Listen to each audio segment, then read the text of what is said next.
Well, it's been a while since I've had a video update, so I got quite a large one here of DVDs. And first up, I got some Code Red stuff. I got the long-awaited release of Nightmare, great slasher for slasher fans. Got the Madman, finally broke down and bought that, got that for a good price. Got another slasher by Code Red, The Redeemer. And another Code Red release, a really low budget stop motion cave monster film, The Strangeness. Got Shout Factory's double feature release of Bad Dreams and Visiting Hours. I used to own Visiting Hours, the Anchor Bay version, but it went out of print, so I sold it for a big sum of money, so I was glad to see that get re-released. Then I got Blue Underground's release of the haunted house thriller, The Nesting. I was actually pretty disappointed in that one.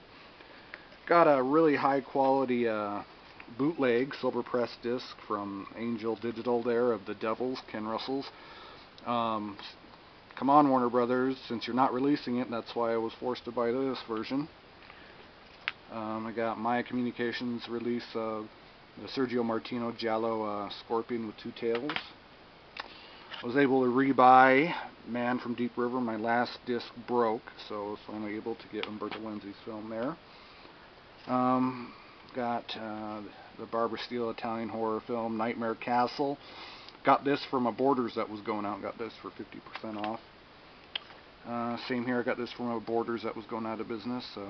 Elvira double feature of Legacy of Blood and The Devil's Wedding Night. I get a real kick out of cheap B horror movies like those. Finally got Alien from the Deep, Antonio Margheriti's film. One of them I've been really wanting for a long time. $26.99 retail price. Of course, I didn't buy it for that much. I waited and bought it used for like $10. Finally, after a long time, finally picked up Chopping Mall. Really enjoy this film, but for some reason it took me forever to finally get it on DVD. Picked up an out-of-print brand new release of Nightbreed from Borders that was going out. Got it for $5. Let's see, picked up a few Amityville sequels. Amityville, The Evil Escapes. Horrible DVD cover, one of the worst DVD covers I own. But it's out of print, and I've been wanting to own the Amityville sequels for a while. Picked up Amityville, It's About Time, known originally as Amityville 1992, out of print. Got Amityville, A New Generation, the 7th in the series, also out of print. Got some Wild East releases here. The long-awaited release of Death Rides a Horse. Beautiful widescreen transfer. Long time coming in there. Got Wild East release of Killer Caliber 32 and Killer Adios. About 3 years in the making for this DVD, so that was really looking forward to that one too. Mill Creek's bargain set of spaghetti westerns, 10,000 Ways to Die. Picked this up again from Borders that was going out of business. Got it for $3, so. Hero crime stuff. Been wanting to see this film for years. Live Like a Cop, Die Like a Man. Ruggero Deodato, director of Cannibal Holocaust. Really kick-ass hero crime film. Finally picked up Alberto Lenzi's Syndicate Sadist. And let's see, got Wild East out-of-print release of The Violent Professional. Sergio Martino. Took me a long time to hunt down a copy of that. And I got another double feature from Wild East, I Am the Law, Mafia, Hero Crime double feature. Got some Code Red releases here. Got Blade and a double feature with the Hero Crime film Ring of Death, starring Franco Nero. I bought it for Ring of Death. Haven't watched Blade yet. And then I got this double feature, Cutthroat's Nine, the notoriously gory Spanish Western film, not a spaghetti Western, though it's wrongly called that a lot. And the forgettable Fred Williamson Western, Joshua. And I got some, let's see, Shout Factory's Sword and Sorcery quadruple feature with Deathstalker 1 and 2, Barbarian Queen, and The Warrior and the Sorceress. I used to own Deathstalker 1 and 2 on DVD a long time ago, sold them for a lot of money on eBay, so I was glad to see them get re-released.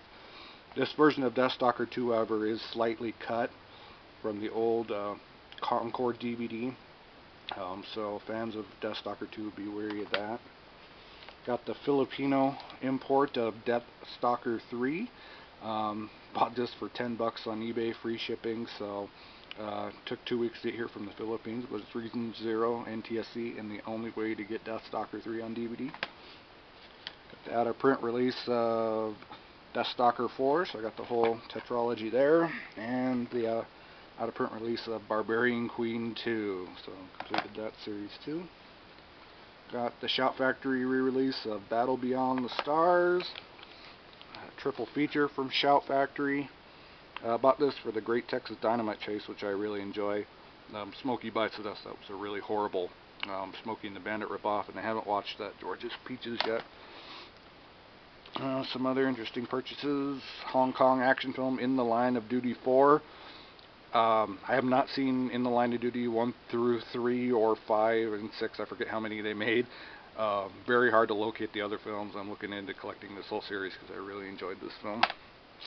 I got the out of print release of Bloodsport 2, Bloodsport 3, and Bloodsport 4.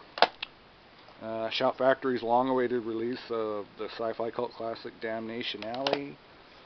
Picked up the hilariously bad Christopher Lambert film Beowulf for $3 at the pawn shop. Picked up the Arrival and Arrival 2 at the pawn shop for real cheap. Even picked up Best Worst Movie, that funny documentary on Troll 2. Again, I was really surprised I found that at a pawn shop for sale. Picked up George Romero's Night Riders, never saw that, so even though it's not one of his horror films, so I'm looking forward to seeing that. I've actually never seen that film yet. And of course, Children of the Corn 8 Genesis. You're wondering, why would I waste my time on direct like this? Remember, I'm addicted to sequels, franchisor, so I have to own every entry in the series. So that's a big DVD update for now. Got some more in the mail, so I'll probably be posting up a video here shortly of some more releases.